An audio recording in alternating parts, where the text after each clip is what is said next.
Welcome to Khan's Crop Academy. Good morning, student. Hi, we are going to learn Crop Science, Standard 12, Paper 2nd, Unit number 4, Rabi Oilseed Crop.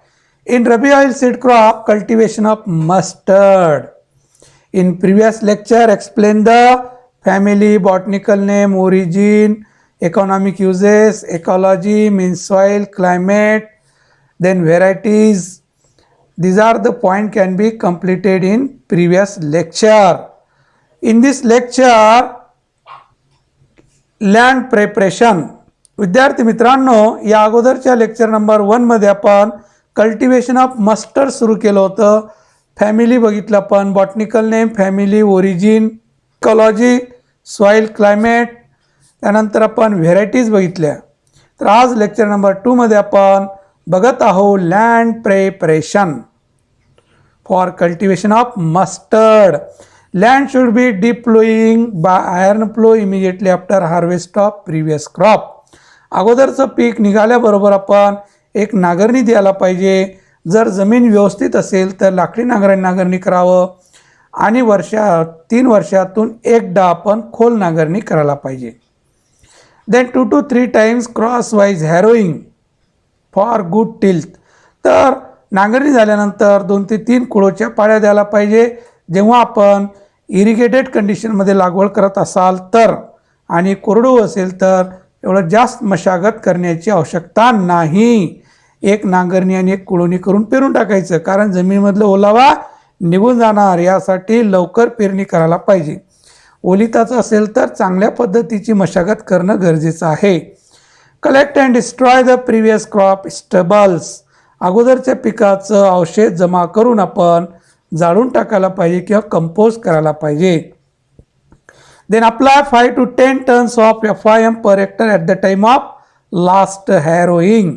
तर लास्ट हॅरोईंगच्या अगोदर आपण 5 ते 10 ton शेणखत टाकायला पाहिजे प्रति हेक्टरी. Then land should be levelling before sowing and ready for sowing. तर पेरणी करण्या अगोदर आपण शेतीला लेवल करून घ्यायला पाहिजे आणि त्यानंतर पेरणी करायला पाहिजे. तर या पद्धतीनं land preparation, pre tillage operation करणं आवश्यक आहे मस्टर्ड क्रॉपसाठी. नेक्स्ट बघूया आपण sowing time. September to October is a best time of mustard crop sowing. तर पेरणीची वेळ जी आहे मस्टर्ड, मोहरी, राई या पिकाची सप्टेंबर टू ऑक्टोबर, कारण रबी क्रॉप आहे, यासाठी सप्टेंबर टू ऑक्टोबर या दरम्यान पेरणी व्हायला पाहिजे. Sowing method, broadcasting and drilling. Generally drilling should be done. तर मस्टर्ड या पिकाची ड्रिलिंग आणि ब्रॉडकास्टिंगनं पेरणीची पद्धत आहे. तर जर आपण गहू ब्रॉडकास्टिंगनं पेरलं असेल तर मस्टर्डसुद्धा ब्रॉडकास्टिंगनंच पेरायला पाहिजे, कारण हे मिश्र पीक म्हणून घेतलं जातं जास्त करून गव्हामध्ये. आणि जर आपण गहू ड्रिलिंगनं पेरत असाल तर तेव्हा हे ड्रिलिंगने पेरणी केली जाते. तर त्या शेतीवरही अवलंबून, मशागत पद्धतीवर अवलंबून आहे की आपल्याला ब्रॉडकास्टिंगनं पेरायचं का ड्रिलिंगनं पेरायचं. Then seed rate for pure crop 4 to 6 kg per hectare. तर प्युअर क्रॉप असेल तर 4 ते 6 किलो बियाचं प्रमाण लागतं. Then spacing 45 by 15 centimetre. तर जे 2 ओळीमधलं अंतर 45 सेंटीमीटर ठेवायला पाहिजे आणि 2 झाडामधलं अंतर 15 सेंटीमीटर ठेवून पेरणी करणं आवश्यक आहे. नेक्स्ट बघूया आपण सीड ट्रीटमेंट, बीज प्रक्रिया.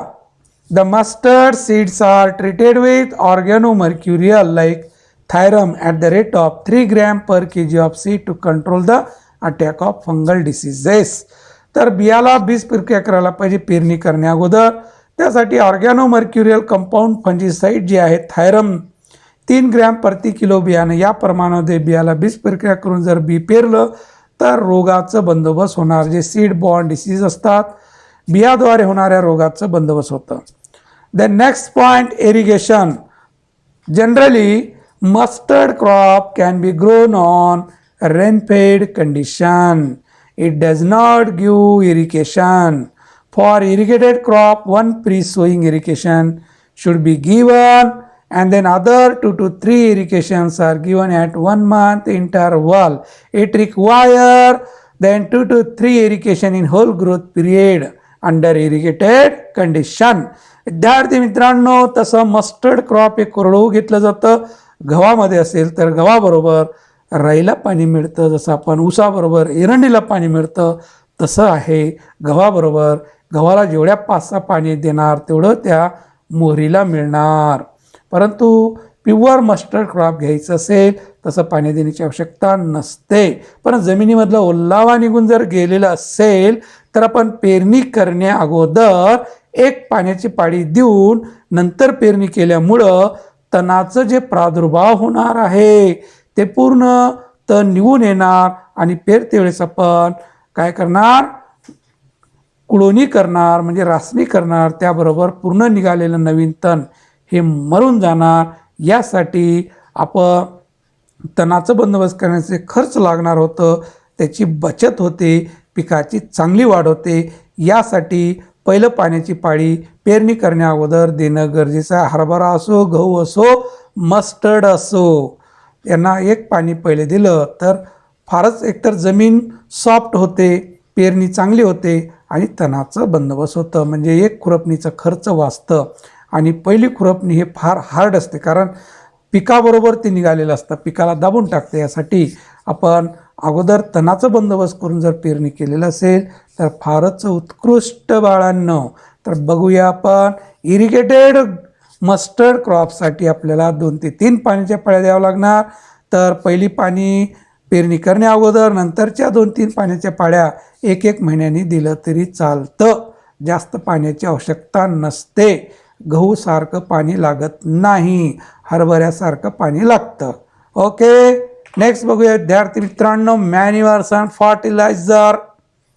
Apply 5 to 10 tons of FIM per hectare at the time of land preparation. तसं मस्टर्ड क्रॉप जास्त शेणखताची आवश्यकता नसते, परंतु जर दिलेलं असेल तर उत्पादनामध्ये भर होते, उत्पादन जास्त मिळतं. Then recommended dose of chemical fertilizer in case of rain-fed crop, apply 30 kg nitrogen plus 20 kg phosphorus per hectare. Then all chemical fertilizer should be given at the time of sowing. जेव्हा कोरडवाहू mustard crop असेल तर तेव्हा खताची मात्रा कमी देणं गरजेचं आहे. 30 किलो नत्र, 20 किलो स्प्रूद म्हणजे फॉस्फरस एवढं दिलं तरी चालतं आणि ते पूर्ण द्यायचं पेरते वेळेस. नंतर काही ठेवायची गरज नाही. कशासाठी? कोरडवाहू मस्टर्ड पिकासाठी.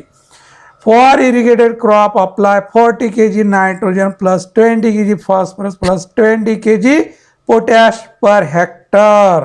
तर ओलितासाठी लागणारा जे 40 किलो नत्र, 20 किलो फॉस्फरस आणि 20 किलो पोटॅश हे रिकमेंडेड डोज आहे. Then for irrigated crop, half dose of nitrogen and full dose of phosphorus potash is given at the time of sowing. तर अर्धा नत्राचा डोस आणि पूर्ण फॉस्फरस पोटॅश देणं गरजेचं आहे. Remaining half dose of nitrogen is given 1 month after sowing as a top dressing. राहिलेला अर्धा नत्राचा dose पेरणी झाल्यानंतर 1 महिन्यानी दिलं तरी चालतं. त्याला म्हणतात टॉप ड्रेसिंग, त्याला म्हणतात वरखत. प्रत्येक पिकामध्ये आपण वरखत देतो. ज्वारी, गहू, मका वगैरे जे नॉन लेग्युमिनस क्रॉप आहेत त्यासाठी. लेग्युमिनस क्रॉपसाठी पेरते वेळेस दिलं जातं, नंतर द्यायची आवश्यकता नसते. कळालं बाळांनो? Okay, next harvesting. Mustard crop ready for harvesting at 100 to 140 days after sowing depend upon the type of mustard. मागे पण सांगितलं तुम्हाला मस्टर्डच्या 4 टाईप आहेत, तर डिटेलमध्ये जायची आवश्यकता नाही असं म्हटलं होतं, कारण हे मायनर क्रॉप आहे. तर डिटेलमध्ये माहिती बघायची आवश्यकता नसते. तर 100 ते 140 दिवसामध्ये सगळं जेवढे काही टाईपचे मस्टर्ड आहेत त्या सगळ्याचं काढणीला येतं. म्हणजे आपल्याला सांगायचं म्हणजे depend upon the type of varieties. It is done when the pots become yellow and seed become hard. तर हार्वेस्टिंगची जी वेळ आहे, मॅच्युरिटी साईन जी आहे, त्याचं जे कॅप्सूल आहे ते येलो होतं. अगोदर डार्क ग्रीन असतं तर येलो होतं आणि ते ब्राऊन होऊ द्यायला नको, कारण की पूर्ण बियाणं काय होतं, शेटरिंग होतं, खाली गळून जातं, यासाठी नुकसान होते बाळांनो. यासाठी फक्त पिवळं व्हायला पाहिजे बोंड त्याचं. काय व्हायला पाहिजे, पिवळं म्हणजे शेंग त्याची, बोंड म्हणजे स्पॉट्स म्हणजे शेंग पिवळी होऊ द्यायला पाहिजे. आणि जर ते वाळली तर डायरेक्ट फुटून जातं, कारण त्याचं जे शेंगचं जे स्किन आहे ते फारच पातळ असतं आणि उन्हामुळं तो तळकून बी खाली गळून पडतं, नुकसान होतं. यासाठी पिवळं शेंग झाली की हार्वेस्टिंग करणं गरजेचं आहे. It is done early in the morning to avoid the shattering of the seed on the ground. तर दुपारच्या वेळेस हार्वेस्टिंग करायचं नाही. दुपारच्या वेळेस त्याला धक्का लागला तर ते शेंग फुटू शकतं. यासाठी सकाळच्या वेळेस, थंडीच्या वेळेस, कारण शेंग नरम असतं तेव्हा ते फुटत नाही. हार्वेस्टिंग करत असताना त्या शेंग फुटत नाही, धान्य गळून पडत नाही. यासाठी सकाळी सकाळी हार्वेस्टिंगला जायचं मस्टर्डचं. Okay, it is done by cutting the whole crop from the ground level by sickle. याची हार्वेस्टिंग करत असताना अबाव ग्राउंड लेवलपासून झाडं कट करायला पाहिजे आणि ते आपण बघणार आहोत. तर या पद्धतीनं हे हार्वेस्टिंग केलं जातं. बघा पिवळं झालेत फक्त, आहे की नाही, ब्राऊन झालेत का नाही, फक्त पिवळं झालं. तर यावेळेस हार्वेस्टिंग बेस्ट असतं. सकाळच्या सकाळी वेळ या पद्धतीनं हार्वेस्टिंग करायला पाहिजे. Cut down the plant at a ground level by the sickle. या पद्धतीनं हार्वेस्टिंग करून असं ठेवायला पाहिजे. नंतर या पद्धतीनं हे ढीग मारायला पाहिजे आणि त्याला जिथं खडा आहे तिथं घेऊन जायला पाहिजे. या पद्धतीनं then harvested plant carried out into threshing yard. Threshing यार्डमध्ये तर जमा केलेत आणि याला बळवत आहेत. तर याला थोडे मारलं याच्यावर की पूर्ण शेंग फुटून जातात, धान्य याच्यामधून गळून जातं आणि कचरा हे वर राहतं. कसे शेतकरी आहे बघा कसं डोकं लावतात की नाही. तर या पद्धतीनं आपली पारंपरिक शेतीमध्ये डोकं लावून शेती करत होते. आता टेक्निकल आहे, तर हे टेक्निकल आलेलं आहे बाळांनो, आहे का. हे टेक्निकल अजिबात काही करायची गरज नाही. डायरेक्ट थ्रेशर लावलेलं आहे की नाही. हार्वेस्टर कम थ्रेशर, पॉवर थ्रेशर मशीन म्हणतात त्याला. हे किती हे 20 तास घेत आहेत बघा. हे किती एकदम काम होतं आहे. हा कट होऊ लागलं, थ्रेशिंग होऊ लागलं, नंतर या ड्रममध्ये जमा होते धान्य आणि धुऱ्यावर गेल्यानंतर पोत्यामध्ये किंवा ट्रॅक्टरमध्ये ते भरता येतं. एवढी फॅसिलिटी आहे. करणार का शेती? Okay. Harvested plant tied with bundle and stock them for drying in the field. Harvested केलेले बंडल हे थ्रेशिंग यार्ड पशी जमा करून ठेवायला पाहिजे. तिथं थोडं त्याला वाळू द्यायला पाहिजे 1-2 दिवस. After drying carry the bundle to the threshing yard for threshing.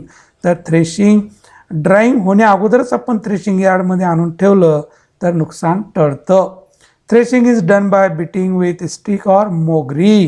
तर याला बळून काढलं जातं मोगरीनं. मोगरी असायचे कपडे धुण्यासाठी अगोदर मोगरे असायचे बघा. आता राहिले नाही ते मोगरे. तर आपण लाकडी नाही आपल्याला बळवता येतं. याच्या अगोदर जे मी स्लाईड दाखविलं या पद्धतीनं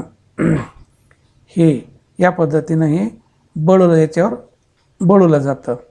तर पूर्ण शेंग फुटून धान्य खाली जमा होतं, इथं ढीग लागतं त्याच्या खाली. आणि कचरा जे आहे हे वर, कारण बांबूचं असं हे ताटं जे असतं ते ठेवलेलं आहे आणि त्याच्यावर ते बळवणंच सुरू आहे.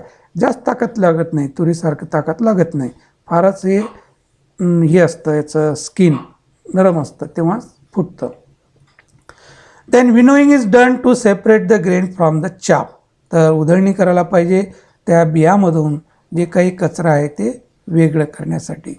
Then yield is about depend upon the type of varieties and cultivation method. Generally average yield of mustard is 2.5 quintal per hectare, means 250 kg per hectare. फारच कमी आहे. हे जुनं सिलेबस आहे बाळांनो. आता जे रिसेंटमध्ये एक 8-10 क्विंटल तर उत्पन्न मिळालाच पाहिजे. जर 2.5 क्विंटल मिळत असेल शेतकऱ्याला काय परवडणार. हे जुनी आकडेवाडी. आता नवीन जे आहेत टेक्निकलनं भरपूर उत्पन्न होत आहे बाळांनो. तर विद्यार्थी मित्रांनो इथं आपण थांबूया. व्यवस्थित बघा, दिवसातून अर्धा तास द्या क्रॉप सायन्ससाठी. भरघोस मार्क मिळणार, काही चिंता करायची नाही बाळांनो. आणि जे काही समज नसेल कमेंट्स करा, ते तुम्हाला आणखी पुन्हा समजून सांगतो. इतरांना शेअर करा, सबस्क्राईब करा. थँक्स. जय जवान जय किसान.